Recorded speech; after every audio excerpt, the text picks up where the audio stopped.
Le premier miracle de Jésus, c'était au cours d'un mariage. D'où Jésus a transformé l'eau en vin. Mais lui-même, il ne s'est pas marié. Il n'a pas fait de cela son malheur. Même Paul, l'un des plus grands apôtres, a vécu sans se marier. Donc on peut te dire que tu es une femme sans homme, mais on ne peut pas te dire que tu es une femme sans Dieu. On peut te dire que tu es un homme sans femme, mais on ne peut pas te dire que tu es un homme sans Dieu. Car le mariage, en vérité, c'est notre propre alliance avec Dieu.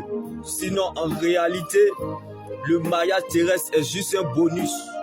Car le mariage terrestre est limité. Mais le mariage sans limite éternelle, c'est avec Jésus-Christ. Donc la vie avec Jésus-Christ est un espoir sans fin.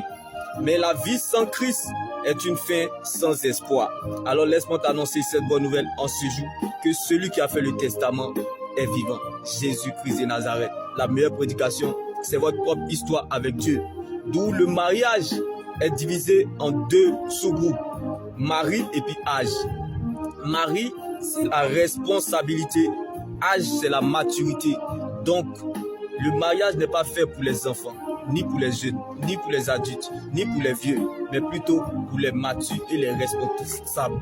Donc, sois sage et patient et lent à juger, car, bien-aimé, celui qui a fait le testament est vivant. Si tu veux te marier à quelqu'un, c'est que tu as décidé d'épouser la beauté de son mauvais caractère et la beauté de sa vieillesse. Un homme qui aime sa femme aime Dieu. Une femme qui respecte son mari respecte Dieu. Donc si tu veux que ton mari t'aime, il faut le respecter. Si tu veux que ta femme te respecte, aime-la. Ne cherche pas à épouser celui que tu préfères, mais contente-toi de celui ou celle qui t'aime. Car Jacob avait deux femmes, Rachel et Léa. Rachel était plus belle que Léa, car Léa était au visage sans expression, mais la beauté de Léa était Christ. Jacob a aimé Léa, mais il a préféré Rachel, qui était attachée au fétiche de son père. Donc bien-aimé, ne commence pas ce que tu ne peux pas terminer, ne mange pas ce que tu ne peux pas avaler, car dans la vie, il y a des gens qui sont avalables. Ce n'est pas parce que le caïman vit dans l'eau qu'il ne peut pas se noyer. Donc ne cherche pas à épouser celui que tu préfères, mais contente-toi de celui ou celle qui t'aime, car la foi, c'est le contentement. À l'église, il y a beaucoup de femmes, mais on se marie avec une épouse. À l'église, il y a beaucoup d'hommes, mais on se marie avec un époux. Les gens se marient sans s'épouser parce qu'ils ne sont pas mariés à Jésus-Christ d'abord. Bien-aimé, il n'y a pas de royauté sans bergerie. La royauté, c'est le mariage. La bergerie, c'est le fiançage. Tu ne peux pas servir si tu n'es pas serveur. Quelqu'un qui ne cherche pas Dieu, qui ne suit pas Dieu, qui, bien-aimé, qui ne cherche pas Dieu, qui ne suit pas Dieu, qui ne sert pas Dieu, ce n'est pas toi qui vas te servir. Tu ne peux pas servir si tu n'es pas serveur. Quelqu'un qui trompe Dieu, qui ment à Dieu, qui est infidèle à Dieu, qui joue avec Dieu, ce n'est pas toi qui vas caresser.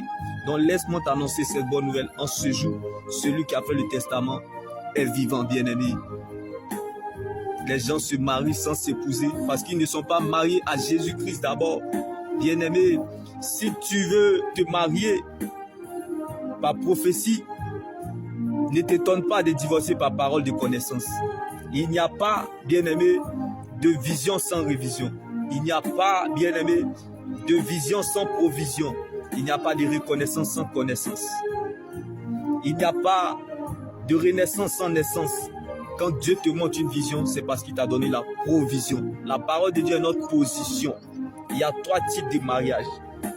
Le mariage conditionnel, le mariage permissif et le mariage parfait. Le mariage conditionnel, c'est un mariage qui commence toujours bien. C'est une relation qui commence toujours bien et ça se termine mal. Ça, c'est le mariage conditionnel. Une relation qui commence bien et ça se termine mal. Comme Abraham et Agar. Maintenant, le mariage permissif, c'est un mariage qui commence mal et ça finit bien. Comme le mariage de Abraham et Ketura après la mort de Sarah. Où tu dois épouser une étrangère, mais dans le but de la convertir ou de le convertir en ta propre religion. Car deux personnes ne peuvent pas cohabiter dans deux visions. Il vous faut une seule vision. Donc Ketura s'est converti. Et même quand on parle de mariage permissif, quand on te dit c'est une relation qui commence mal et ça finit bien, la Bible pouvait nous le dire. Ruth était une Moabite veuve, païenne, maudite. Elle a rencontré son Boaz non pas à l'église. Elle n'a pas rencontré son Boaz à l'église. Elle n'a pas rencontré son Boaz dans les rues, mais dans un champ. Et le champ dont je te parle aujourd'hui, c'est le champ de l'Éternel, la parole de Dieu, la seule solution à laquelle nous pouvons nous tenir. Si le ciel décide de te faire du bien, il te fera du bien. Dieu fera par toi, pour toi, sans toi. Comme dans 1 Corinthiens 7, la Bible déclare, si quelqu'un se marie avec un non-croyant, qu'il soit sûr de convertir cette personne en sa religion ou en sa doctrine. Mais la Bible pouvait nous le dire, la religion ne sauve pas. Mais il faut que vous ayez une même foi dans la relation. Cela pourra vous aider par la suite des temps. Car, bien-aimé, une relation avec deux dieux que vous devez adorer n'est pas une relation. Car un homme sans repère se perd. Maintenant, le mariage parfait, c'est une relation qui commence très mal et ça finit très bien, comme Abraham et Sarah. Sarah était dans sa stérilité. Abraham était impatient. Il a eu même un enfant avec Agar parce qu'il était impatient.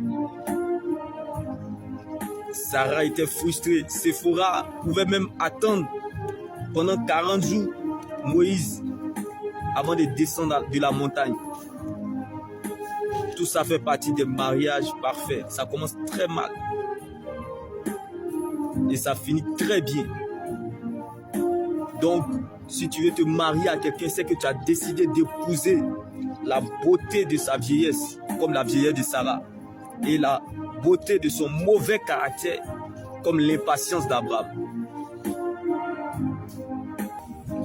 Vaut mieux faire 1000 fiançailles et faire un bon mariage que de faire un faux mariage et te retrouver en enfer. Bien-aimé, la vie est ce que nous pensons, mais l'éternité est ce que Dieu pense de nous. Dieu te fera toujours apprécier ce que tu es. Par contre, le diable cherchera toujours à te montrer ce que tu penses.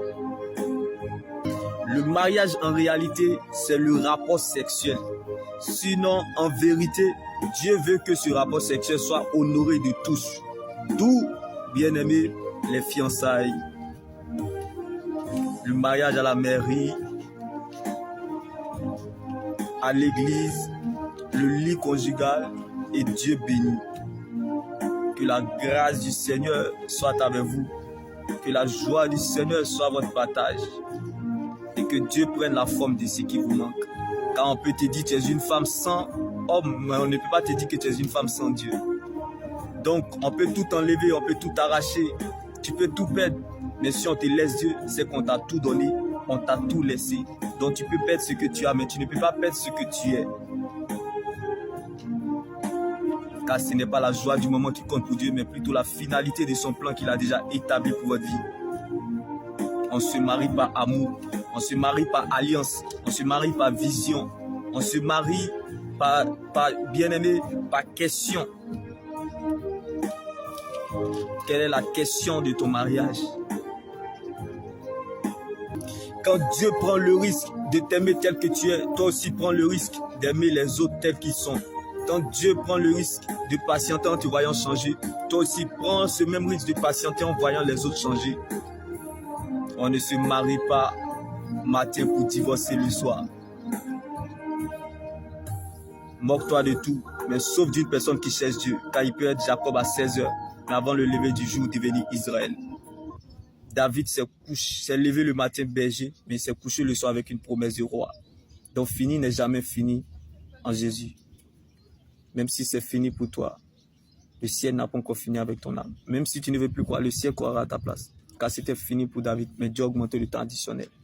Donc bien-aimé, si quelqu'un descend dans ta vie, dis-lui que pendant que les Saüls sont sur terrain, Dieu emmène des David à l'échauffement.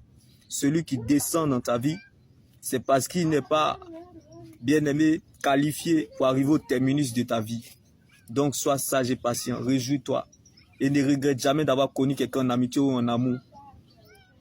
Car les bonnes personnes te donneront de la joie. Les méchantes personnes te donneront une leçon. Et les mauvaises personnes te donneront une expérience. Dans tous les cas, tu ne seras jamais perdant. Car celui qui obéit à Dieu ne sera jamais perdant ni déçu.